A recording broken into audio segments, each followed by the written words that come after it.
Peace be upon you. Welcome back to Wealth and Wisdom. Today we are discussing what underpins Bitcoin's economic incentives.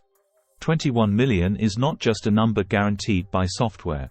Instead, Bitcoin's fixed 21 million supply is governed by a consensus mechanism, and all market participants have an economic incentive to enforce the rules of the Bitcoin network. While a consensus of the Bitcoin network could theoretically determine to increase the supply of Bitcoin such that it exceeds 21 million, an overwhelming majority of Bitcoin users would have to collectively agree to debase their own currency in order to do so. In practice, a global and decentralized network of rational economic actors, operating within a voluntary, opt-in currency system would not collectively and overwhelmingly form a consensus to debase the currency which they have all independently and voluntarily determined to use as a store of wealth. This reality then underpins and reinforces Bitcoin's economic incentives, technical architecture and network effect. In Bitcoin, a full node is a computer or server that maintains a full version of the Bitcoin blockchain. Full nodes independently aggregate a version of the blockchain based on a common set of network consensus rules. While not everyone that holds Bitcoin runs a full node, everyone is able to do so, and each node validates all transactions and all blocks. By running a full node, anyone can access the Bitcoin network and broadcast transactions, or blocks, on a permissionless basis. And nodes do not trust any other nodes.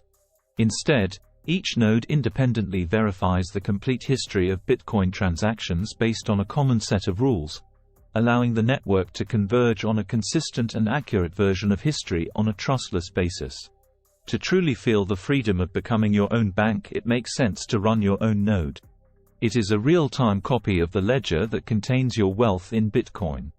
This is the mechanism by which the Bitcoin network removes trust in any centralized third party and hardens the credibility of its fixed supply. All nodes maintain a history of all transactions, allowing each node to determine whether any future transaction is valid. In aggregate, Bitcoin represents the most secure computing network in the world because anyone can access it and no one trusts anyone. The network is decentralized and there are no single points of failure. Every node represents a check and balance on the rest of the network, and without a central source of truth, the network is resistant to attack and corruption. Any node could fail or could become corrupted, and the rest of the network would remain unimpacted. The more nodes that exists, the more decentralized Bitcoin becomes, which increases redundancy, making the network harder and harder to corrupt or censor. Each full node enforces the consensus rules of the network, a critical element of which is the currency's fixed supply. Each Bitcoin block includes a predefined number of Bitcoin to be issued, and each Bitcoin transaction must have originated from a previously valid block in order to be valid.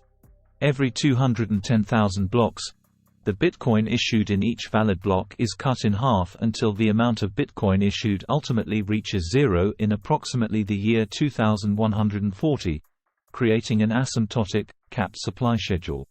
Because each node independently validates every transaction and each block, the network collectively enforces the fixed 21 million supply.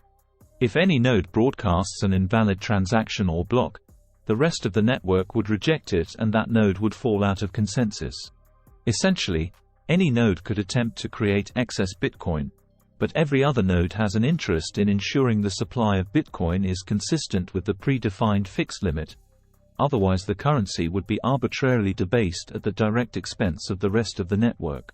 Anyone within or outside the network could copy Bitcoin software to create a new version of Bitcoin, but any units created by such a copy would be considered invalid by the nodes operating within the Bitcoin network.